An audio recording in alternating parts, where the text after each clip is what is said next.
स्वागत है आप सभी विद्यार्थियों का आपके अपने ऑनलाइन प्लेटफॉर्म गुरुकुल एकेडमी में। दोस्तों, आशा है आपकी जो है वो एडीओ की तैयारी अच्छे से चल रही होगी। और ये बार बार इसलिए बोलना पड़ रहा है क्योंकि आप इस भ्रम में मत रहिए कि इस प्रकार की वैकेंसी और आएगी, कब आएगी, कैसे आएगी, कोई भी अंदाजा नहीं है। बहुत ही सरल इसमें सब्जेक्ट है। जिनको मैथ्स रीजनिंग वाले पार्ट से डर लगता था वो इसमें नहीं है। साइंस वाले पार्ट जिसका नहीं था वो इसमें नहीं है। फिलहाल की स्थिति में नया सिलेबस जारी होने पर कुछ कहा नहीं जा सकता, परंतु वर्तमान स्थिति तक आप बहुत ही सेफ हैं और अपनी तैयारी जो है वो बहुत ढंग से करके रखिए।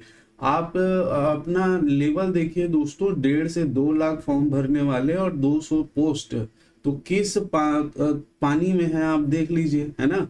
और आप बहुत ही मेहनत कर रहे होंगे ऐसी मुझे आशा है, परंतु आप अपने आप को परखते भी चलिए और अपडेट करते भी चलिए। हम लोगों ने सहकारी बैंक पर जो है वो क्लासेस की थी, सहकारिता और बैंकिंग प्रणाली पर कर रहे हैं। और इसकी 2 क्लासेस अपलोड मैंने यूट्यूब में कर दी है और इसी का ही एमसीक्यूज है। वो वर्तमान में 2025 में जो प्रशासकीय प्रतिवेदन आए हैं उससे भी मैंने इंक्लूड किया है, उससे कई योजनाएं भी बताई है। तो आप जो है वो वैसा करिए। देखिए, किसी एक बुक को आप फॉलो कर रहे हैं और उस बुक को लेकर आपका एग्जाम निकल जाएगा, ऐसा संभव नहीं है, बिल्कुल संभव नहीं है। सीधी सी बात, आपको बहुत अच्छे से सीजी आनी चाहिए, है ना। हिस्ट्री है, जियोग्राफी है, आर्ट एंड कल्चर है। इसके अलावा आपको बहुत सारी जो है वो योजनाएं अपडेट होनी चाहिए, तो उसके लिए मेहनत करना पड़ेगा। वो किसी एक बुक में बुक वाले ने 1 महीने पहले छाप दिया, बहुत सारी चीजें अभी अपडेट हो रही हैं, तो वो कहाँ से अपडेट करेगा। तो यदि आप सीरियस हैं तब आप जो है वो खुद से मेहनत करिए, किसी के साथ जुड़कर करिए जो आपको हेल्प कर सकता है, तो भी आपका जो है वो निकल जाएगा एग्जाम, है ना। लेकिन मेहनत खुद को करनी है दोस्तों। तो चलिए आज हम उसी को ही देखेंगे। सहकारी बैंक में जो एमसीक्यूज है उस पर हम चर्चा करेंगे। देखिए, पहला क्वेश्चन देखिएगा, जिला सहकारी बैंकों के विषय में कथनों पर विचार करिए। पहला कथन देखिए, जिला सहकारी बैंक को राज्य सहकारी बैंक से ऋण मिलता है ना। दूसरा है, यह प्राथमिक कृषि ऋण समितियों एवं व्यक्तियों को ऋण प्रदान करता है। आप तब तक विचार करते रहिए, है ना, हम डिस्कस करेंगे। तीसरा है, बैंकिंग रेगुलेशन एक्ट 1949 के तहत विनियमित होता है। और चौथा है, नाबार्ड से पुनर्वित्त की उपलब्धता। तो पहला देखिए, आप सोच लिए होंगे, आंसर लगाते रहिएगा। जिला सहकारी बैंक को राज्य सहकारी बैंक से ऋण मिलता है क्या? जी बिल्कुल मिलता है, ठीक है। इसके अलावा ये नाबार्ड से भी वित्त पोषित है, इसको ध्यान रखेंगे। पुनर्वित्त मतलब अगर दोबारा इसको धन की आवश्यकता होती है तो ये नाबार्ड से भी धन प्राप्त कर सकता है। दूसरा देखिए, ये भी सही हो गया। दूसरा, यह प्राथमिक कृषि ऋण समितियों एवं व्यक्तियों को ऋण प्रदान करता है, बिल्कुल सही बात है, ठीक है। यह प्राथमिक कृषि ऋण समितियों एवं व्यक्तियों को ऋण प्रदान करता है। बैंकिंग रेगुलेशन एक्ट 1949 के अंतर्गत विनियमित होता है, तो ये भी बिल्कुल सही बात है, ठीक है। तो ये सभी कथन सही हैं दोस्तों, इसको याद रखिएगा बहुत ढंग से। ये 1949 के अंतर्गत जो है वो अधिनियमित होता है, ठीक है, बैंकिंग रेगुलेशन एक्ट। हालांकि सारे प्रावधान लागू नहीं होते हैं, परंतु कुछ प्रावधान इसमें लागू होते हैं। तो हमारा जो आंसर होगा सभी सही है, ऑप्शन डी इसका करेक्ट आंसर है, ठीक, ध्यान रखिएगा। चलिए नेक्स्ट प्रश्न की ओर चलते हैं। 97वां जो है वो संविधान संशोधन अधिनियम 2011 के विषय में, जो संविधान संशोधन हुआ था 97, है ना, उसके विषय में कथनों पर विचार कीजिए। बहुत बढ़िया प्रश्न है। देखिए, संविधान के भाग 3 में अनुच्छेद 91C में सहकारी समितियां शब्द अंतर्विष्ट करके सहकारी समितियां बनाने के अधिकार को मौलिक अधिकार के रूप में शामिल किया गया। तो ये बिल्कुल सही बात है, इसको मौलिक अधिकार के रूप में शामिल किया गया है दोस्तों, ठीक है। दूसरा देखिए, सहकारी समितियों के निगमन, विनियमन और समापन के उपबंधों के लिए भाग 9B में सहकारी समितियां अंतर्विष्ट किया गया है, तो ये भी बिल्कुल सही बात है। आप जानते होंगे अगर ढंग से पढ़ रखा होगा इस प्रकार के प्रश्न पूछे जाएंगे। ठीक है, नेक्स्ट देखिए, अनुच्छेद 243Z से लेकर 243ZT वाले भाग 9 ख को जोड़ा गया है। बिल्कुल, अभी तो देखिए 9B या ख को जोड़ा गया है, जिसमें उपबंध अनुच्छेद 243ZH से लगाकर 243ZT तक है। देखिए 243 समझ के ये मत समझिएगा ये पंचायतों के लिए ही है। 243 पंचायतों के लिए उपबंध करता है, 243 नगर पालिकाओं के लिए उपबंध करता है, नगर निगम, नगर पालिका, है ना, नगरीय क्षेत्र। और 243 जो है वो सोसाइटी जो है वो सहकारी सोसाइटियों के लिए भी उपबंध करता है। ठीक, चौथा देखिए, संविधान संशोधन अधिनियम 2011 दिनांक 15/2/2012 से प्रवृत्त हुआ है। जी बिल्कुल, ये कब से प्रवृत्त हुआ? 15 फरवरी 2012 से ये 2011 का अधिनियम जो है वो प्रवृत्त हुआ है। मोस्ट इंपॉर्टेंट है, ध्यान रखेंगे, इसी प्रकार से प्रश्न मिलेंगे। तो यहाँ पर सभी सही हैं, उसमें से हो सकता है एक आध आपको चेंज कर दे, ये धाराएं जो चेंज कर दे या डेट्स चेंज कर दे। आप इसको बहुत ढंग से रखिएगा, मैंने वैसा ही रखा है ताकि आपका रिवीजन हो जाए और वो याद भी हो जाए, है ना। जिसने जो है वो मेन क्लासेस नहीं देखी है उनको इसके माध्यम से याद भी रहे, इसलिए मैंने इसको एज इट इज रखा हुआ है। ठीक, तो आप इन चीजों को बहुत आराम से और बहुत ढंग से पढ़ाई करिए। ऑप्शन डी हमारा करेक्ट आंसर होगा।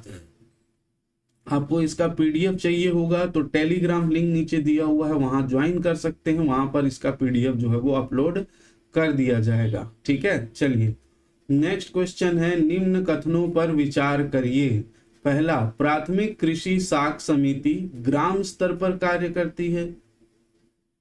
जी, सबसे पहले तो ये बात सही है, प्राथमिक कृषि साख समिति ग्राम स्तर पर कार्य करती है, उसीलिए उसको बनाया गया है।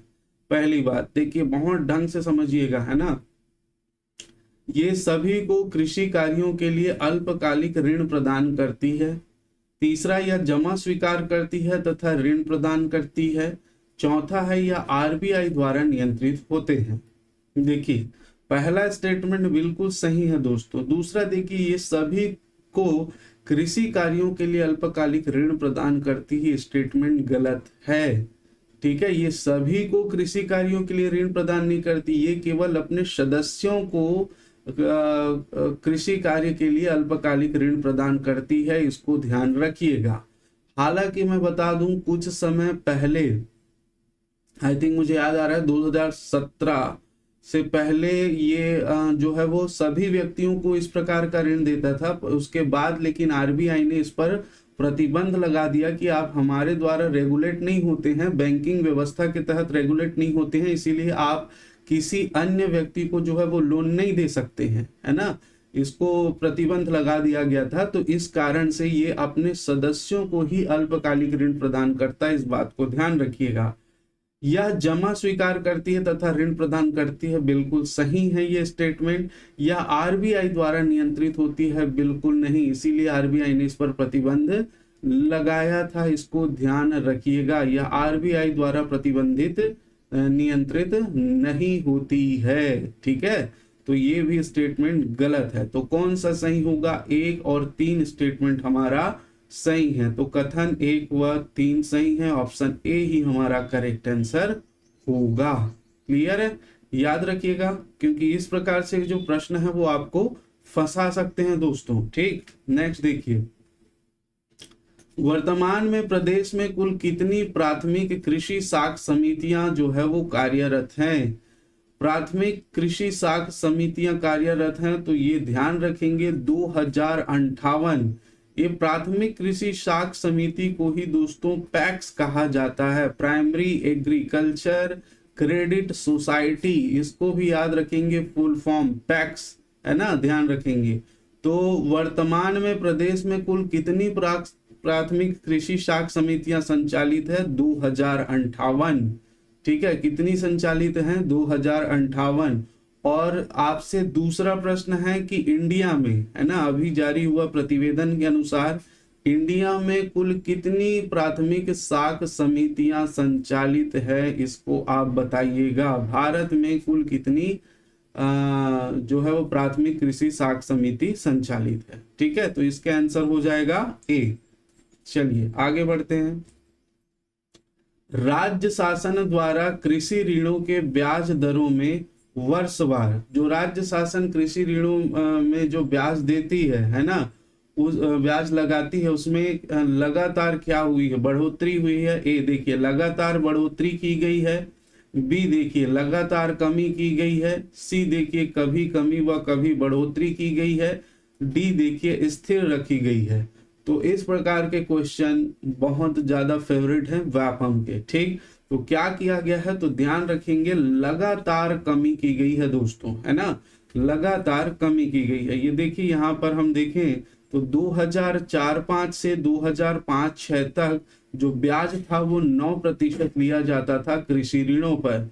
2006-07 में इसको कम करके 7% कर दिया गया। 2007-08 में इसको कम करके 6% कर दिया गया। 2008-09 से 2011-12 तक 3% कर दिया गया। 2012-13 से 13-14 तक 1% कर दिया गया और 2014-15 से 22-23 में इसको 0% कर दिया गया है। तो इसमें देखिए ये लगातार जो है वो क्या हुई है, कमी हुई है ब्याज में। इसको ध्यान रखेंगे, अप डाउन नहीं हुआ है, लगातार कमी हुई है। तो ऑप्शन बी हमारा क्या होगा, करेक्ट आंसर होगा। क्लियर है। चलिए नेक्स्ट क्वेश्चन की ओर चलते हैं। देखिए दोस्तों, एडीओ का जो है वो विशेष ऑफर चल रहा है। 15 जून को आपको एग्जाम होना है ना, और ऑनलाइन कोर्स हमारा है वो 65% ऑफ में आपको मात्र 699 रुपीज में अभी आपको मिल जाएगा नवरात्रि तक। ठीक है, नवरात्रि तक ये 65% ऑफ पर 699 में आपके लिए अवेलेबल है दोस्तों, ध्यान रखिएगा। इसमें सभी विषयों के वीडियो क्लासेस, सभी विषयों के पीडीएफ नोट्स और 10+ टेस्ट सीरीज हम आपको उपलब्ध कराने वाले हैं। सभी अपडेटेड चीजें हैं, सब सारी चीजें हैं। आप अगर चाहें हेल्प लेना तो आप हमसे संपर्क कर सकते हैं, है ना। आपको सारी चीजें अपडेटेड मिलेगी। आपको डेमो क्लास देखना है, नीचे डिस्क्रिप्शन बॉक्स में बहुत सारे डेमो क्लास हमने डाले हुए हैं, आप चाहें तो देख सकते हैं। अगर आपको लगता है कि परचेस करना चाहिए तो आप कर सकते हैं। ठीक है, और इसके लिए आप इस नंबर पर संपर्क कर लीजिएगा। यदि कोई भी इंक्वायरी पूछनी हो, कुछ भी जानना हो तो इस नंबर पर कॉल कर लीजिए, व्हाट्सअप कर दीजिए 9770519143 पर। ठीक, चलिए आगे बढ़ते हैं। नेक्स्ट है, प्राथमिक कृषि साख समिति द्वारा अल्पकालिक कृषि ऋण दिया जाता है जिसके संबंध में असुमेलित कथन है। देखिए यह ऋण ब्याज मुक्त होता है जी। अब भी हमने देखा है ये ऋण जो है वो क्या होता है, ब्याज मुक्त होता है। तो ये असुमेलित नहीं, सुमेलित है। ऋण की अधिकतम सीमा 5 लाख है जी, बिल्कुल सही बात है। ऋण की जो अधिकतम सीमा है वो कितनी है, 5 लाख है। नेक्स्ट देखिए सी, फसल ऋण में नगद एवं वस्तु का अनुपात 60:40 का होता है। ये भी बिल्कुल सही है। फसल ऋण में नगद का एवं वस्तु का अनुपात जो है वो 60:40 का होता है। मतलब जो है वो यदि 100 रुपए दिया जाना है तो 60 रुपए नगद दिया जाएगा और 40 जो है वो किसके लिए, वस्तु के लिए रहेगा। ठीक है, तो ये बिल्कुल सही है।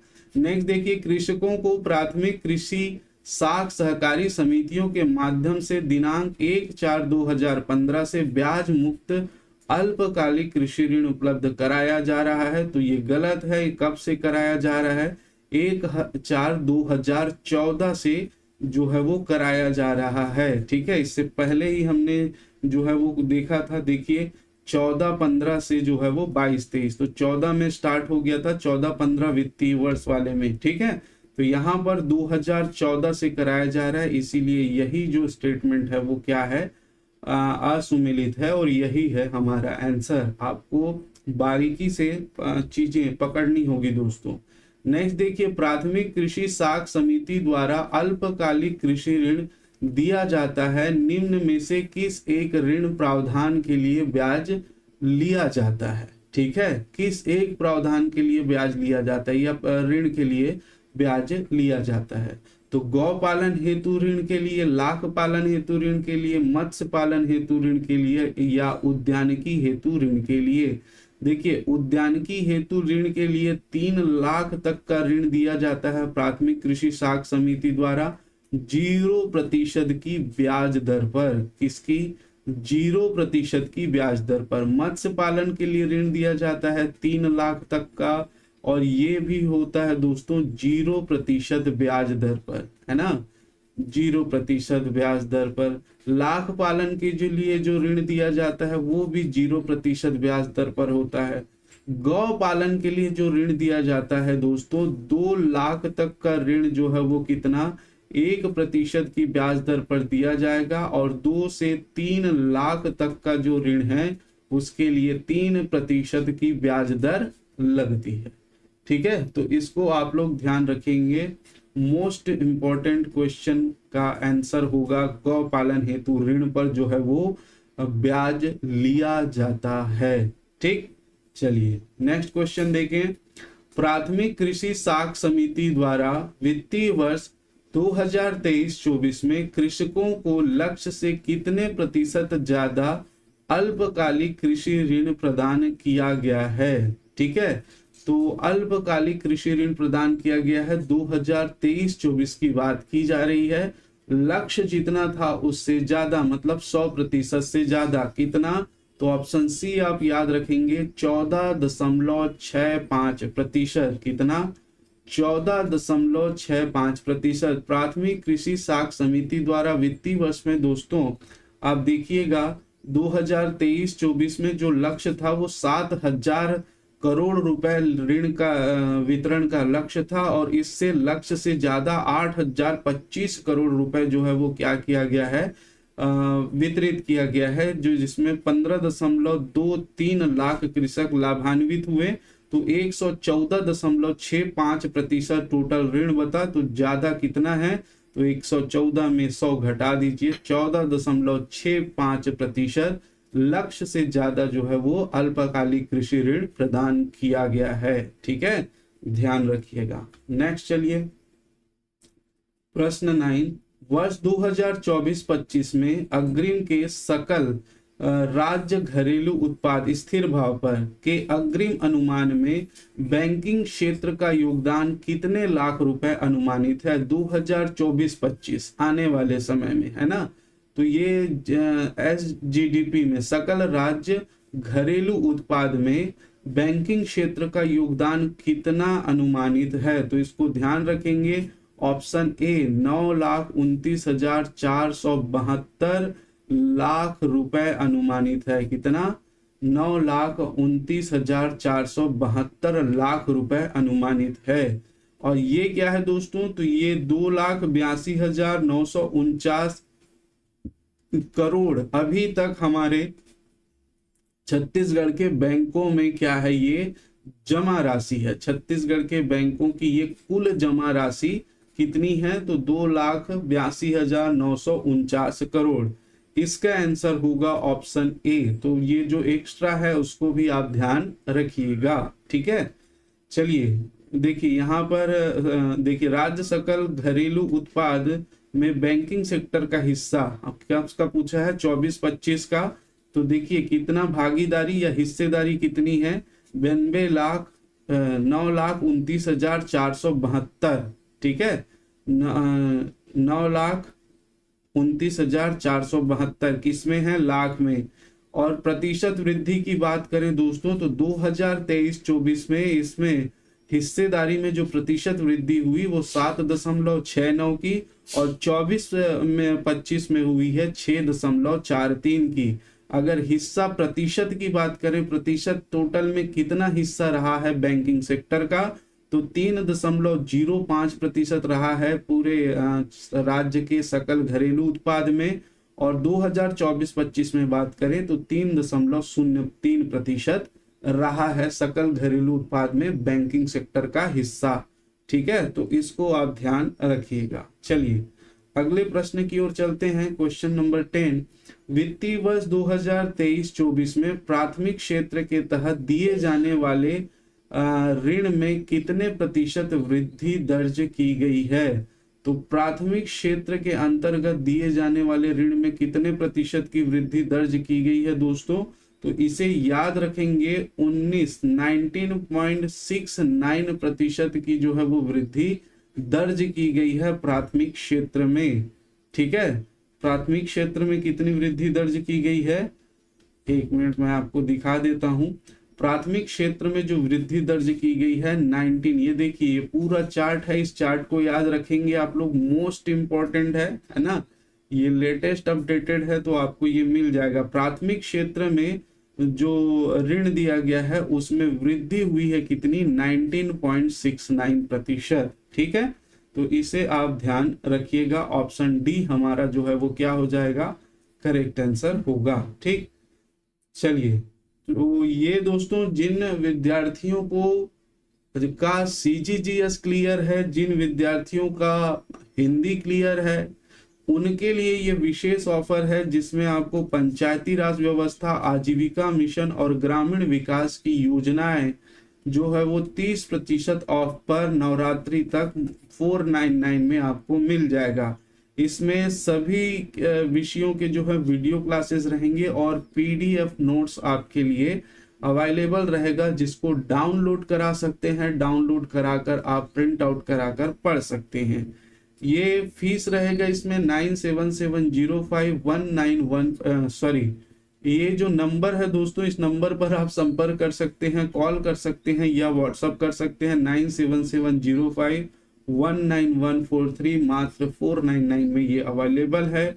तो आपको लगता है कि आप इन तीन ही विषयों को तैयारी करके आप जो है वो आपकी तैयारी पूर्ण हो जाएगी, हिंदी और सीजी आपका अच्छे से है तो आप इसे परचेस कर सकते हैं। ठीक है, इसके अलावा एक और बता दूं दोस्तों, जिसको केवल नोट्स चाहिए है ना, नोट्स सभी विषयों के मिलेंगे, जितने भी सिलेबस में है सबका नोट्स मिलेगा।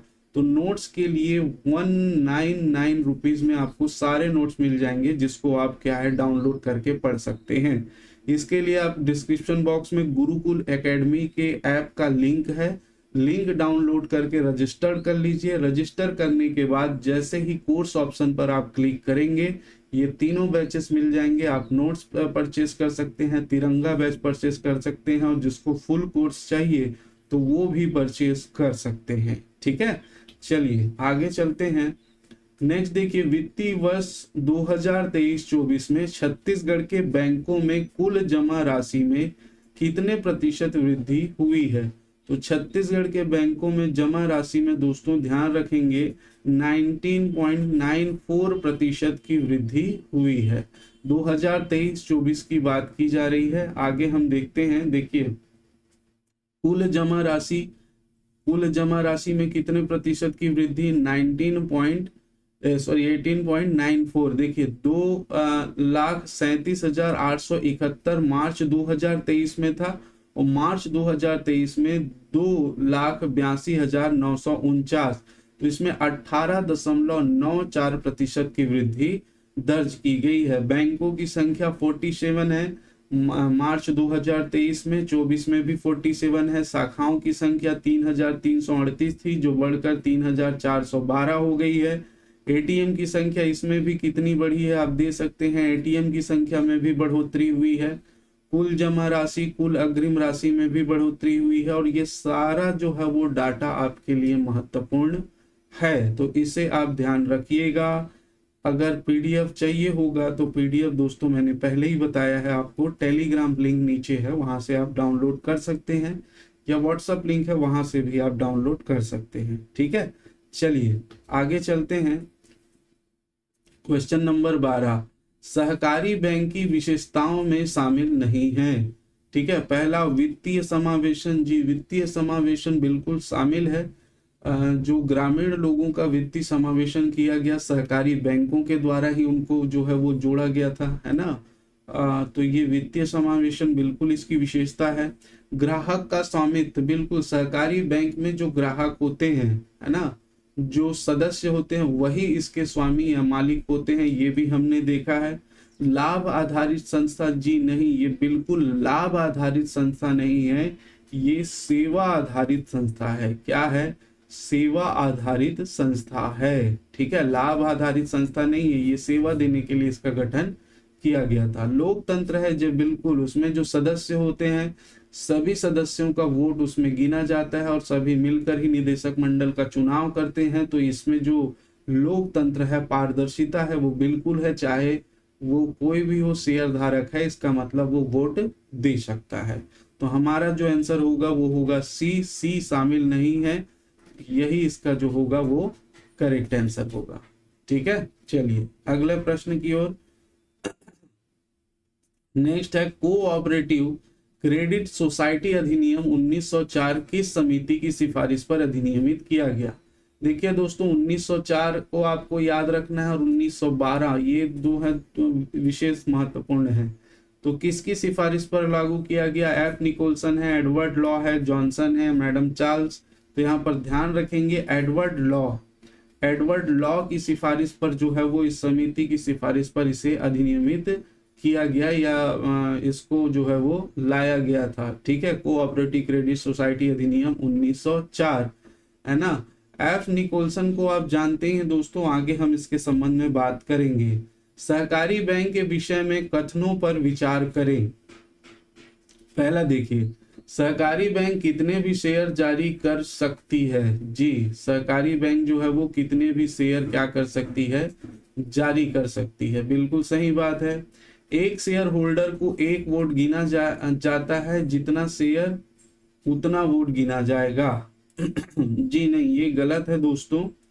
एक शेयर होल्डर को एक ही वोट गिना जाएगा, चाहे वो कितने भी जो है वो शेयर धारण करता हो। ठीक है, एक शेयर होल्डर को एक वोट गिना जाएगा, चाहे वो कितना भी शेयर धारण करता हो। तीसरा है, इनके फंड की स्थापना शेयर जारी करके होती है, ये बिल्कुल सही है। इसकी फंड जो है वो कहां से? शेयर बांटकर ही होती है। चौथा देखिए, ग्रामीण साख समस्या के लिए निर्मित है। हाँ, ये ग्रामीण साख समस्या के लिए ही निर्मित है, तो ये भी बिल्कुल सही है। तो दो ही गलत है, तो 1, 3, 4 वाला ऑप्शन हमारा सही होगा, ऑप्शन सी इसके लिए करेक्ट है दोस्तों। 1, 3 और 4 जो है वो बिल्कुल सही है। ठीक है, नेक्स्ट देखिए क्वेश्चन नंबर 15, सहकारी बैंक अधिनियमित होते हैं। वेरी आईएमपी है, इसको ध्यान रखेंगे। ठीक है, पहला बैंकिंग रेगुलेशन एक्ट 1949 के तहत, जी बिल्कुल। दूसरा, सहकारी सोसाइटी अधिनियम 1965 के द्वारा अधिनियमित होते हैं, जी बिल्कुल। तीसरा, सहकारी समितियों के रजिस्ट्रार द्वारा निर्धारित नियमों के अधीन अधिनियमित होते हैं, जी बिल्कुल। चौथा, नाबार्ड द्वारा अधिनियमित होते हैं, जी नहीं।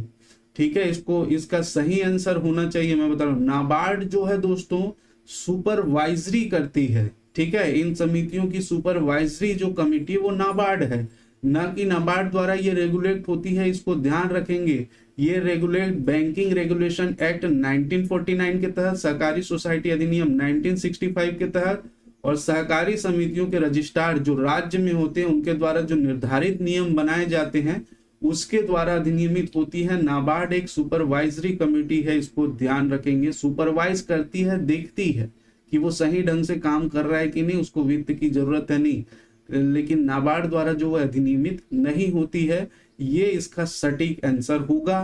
तो इसको आप जो है वो शब्दों को देखकर आप आंसर दीजिएगा। कथन 1, 2 व 3 बिल्कुल सही है, ऑप्शन ए इसका करेक्ट आंसर होगा। ठीक है, चलिए क्वेश्चन नंबर 16, भारत में पहले सहकारी बैंक की स्थापना किस राज्य में हुई थी? मुंबई, कलकत्ता, दिल्ली या गुजरात? आप में से अधिकतर जो है वो इन तीनों में रिस्क लेंगे, यदि नहीं पढ़ेंगे तो याद रखेंगे गुजरात। गुजरात के दोस्तों वडोदरा में जो है वो भारत में पहला सहकारी संगठन जो है वो अनोन्या, किस नाम से? अनोन्या सहकारी संगठन की स्थापना हुई थी। ठीक है, अनोन्या सहकारी संघ की स्थापना हुई थी। ठीक है, अच्छा इसमें ये बताएंगे आप लोग ये कब हुई थी दोस्तों, इसका सन बताइएगा ये कब हुई थी। तो 2 क्वेश्चन मैंने पूछे हैं, उन क्वेश्चनों का आंसर आप बिल्कुल दीजिएगा। देखिए क्वेश्चन का आंसर आप देंगे, जितना ज्यादा देंगे, जितना ज्यादा आपका कमेंट रहेगा, उतना ज्यादा हम और भी जो है वो फैक्ट आपको नेक्स्ट क्लास में उसको बताएंगे। नेक्स्ट क्लास में आपको और भी अच्छी चीजें प्रोवाइड कराएंगे। हालांकि आप लोगों में बहुत से ज्यादा बच्चे जो हैं वो देख रहे हैं, लेकिन आप लोग लाइक बटन दबाना तक नहीं समझते हैं दोस्तों, और ना ही कमेंट। आप जानते हैं कंटेंट क्या स्थिति है, आप मार्केट में देख लीजिए, बिना मेहनत के कुछ नहीं होगा। आप भी मेहनत करेंगे तो आपको 10-12 घंटे कंटेंट निकालने में लग जाएंगे, है ना। वेरीफाई करना पड़ता है सारी चीजों को, ताकि आपको एक भी जगह कहीं गलत चीज ना मिले। 0.1 जो है वो रेशियो रहता है दोस्तों नंबर का, है ना। एक एक नंबर 0.1 नंबर से लोग जो है वो पीछे रह जाते हैं।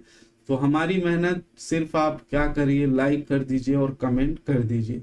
तो ऑप्शन डी गुजरात इसका करेक्ट आंसर है। कब किया गया था अन्योन्य सहकारी संगठन की स्थापना, इसको आप लिंक में जो है वो नीचे बता देंगे, ठीक है। छत्तीसगढ़ राज्य सहकारी बैंक ने अपना बैंकिंग व्यवसाय कब प्रारंभ किया? देखिए पहले ये मध्य प्रदेश में इंक्लूड था छत्तीसगढ़, और मध्य प्रदेश से जब छत्तीसगढ़ बना दोस्तों तो 30 अक्टूबर 2000 को इसको एक अलग इकाई के रूप में पंजीकृत किया गया, छत्तीसगढ़ राज्य सहकारी बैंक को, ठीक है। पहले क्या था, मध्य प्रदेश राज्य सहकारी बैंक लिमिटेड, उसको परिवर्तित करके जो है वो सॉरी इसमें अलग से इकाई करके छत्तीसगढ़ राज्य सहकारी बैंक 30 अक्टूबर 2000 को क्या किया गया, इकाई के रूप में पंजीकृत किया गया, ना कि बैंकिंग व्यवसाय चालू किया है, इसको ध्यान रखेंगे। तो बैंकिंग व्यवसाय कब से स्टार्ट हुआ, तो 1 अप्रैल 2001 से इसका बैंकिंग व्यवसाय जो है वो प्रारंभ हुआ था।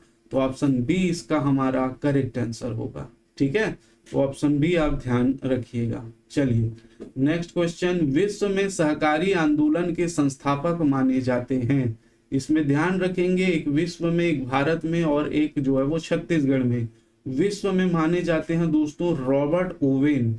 रॉबर्ट ओवेन हमारा सही आंसर होगा। विश्व में सहकारी आंदोलन के संस्थापक माने जाते हैं रॉबर्ट ओवेन। और भारत में जो है वो सहकारी आंदोलन के जनक, ठीक है, कहां पर, भारत में सहकारी आंदोलन के जनक,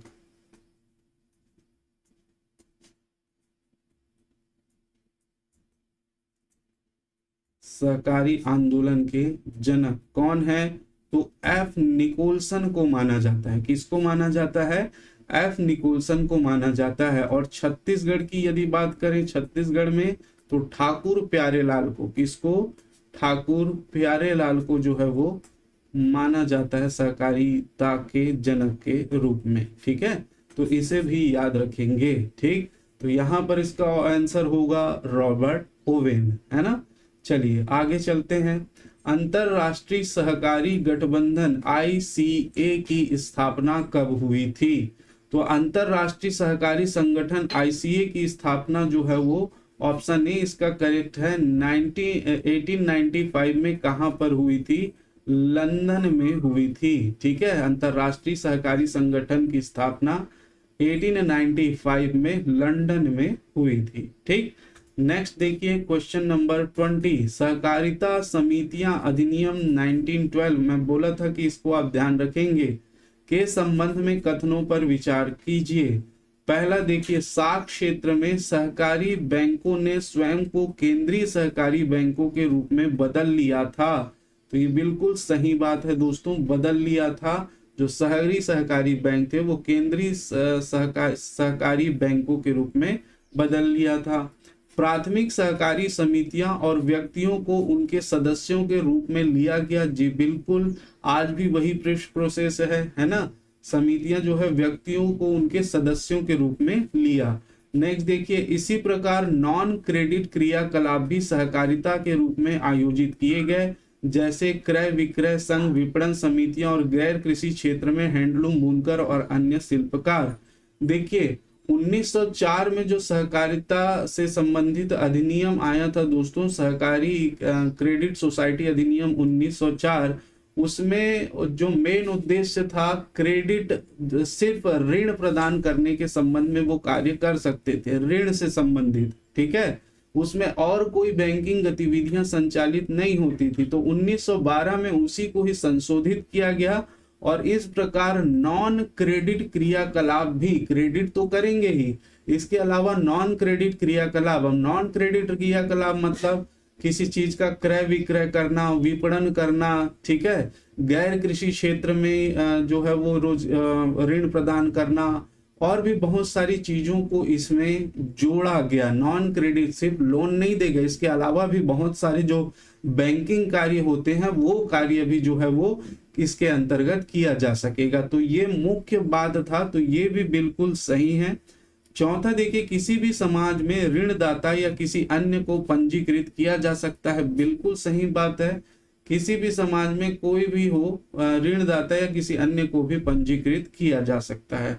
तो इसका जो आंसर होगा दोस्तों वो होगा ऑप्शन डी, करेक्ट आंसर है, सभी सही है। ठीक है, तो दोस्तों यहाँ पर आज की कक्षा हमारी समाप्त होती। हमने जो क्वेश्चन किए, लेवल ऑफ क्वेश्चन देखिएगा, क्वेश्चन का लेवल कैसा था बिल्कुल बताइएगा। हम लोगों ने प्रयास किया है कि एक टॉपिक को है जो वो आपके एक एमसीक्यूज में हम कवर करा सकें, ताकि उससे ज्यादा आपको देखने की जो है वो और भी चीजें करने की आवश्यकता ना हो। हमारा प्रयास यही रहता है। हालांकि आप जब तक बेसिक नहीं पढ़ेंगे ये चीजें जो है वो नहीं बनेंगी दोस्तों, मैंने बार बार कहा है। और हमारा प्रयास कैसा लगा आप जरूर बताइएगा। क्वेश्चन भले ही कम थे, लेकिन हम लोगों ने इसमें बहुत सारे और भी फैक्ट को डिस्कस किया है। उन सभी से भी कई सारे क्वेश्चन बन सकते हैं जो चार्ट मैंने बताए हैं। अब उसी को एक एक क्वेश्चन में लिख दूंगा तो ये 100 क्वेश्चन हो जाएंगे, है ना। तो इस प्रकार से भले ही कम है, लेकिन ऐसा है कि जो आपके एग्जाम में देखने को मिलेगा। ठीक, तो इस प्रकार से आप बताइएगा आपको क्लासेस कैसी लगी। लाइक जरूर कर देंगे, कमेंट जरूर कर देंगे। तो आज के लिए इतना ही दोस्तों, आप सभी का बहुत बहुत धन्यवाद। जय हिंद।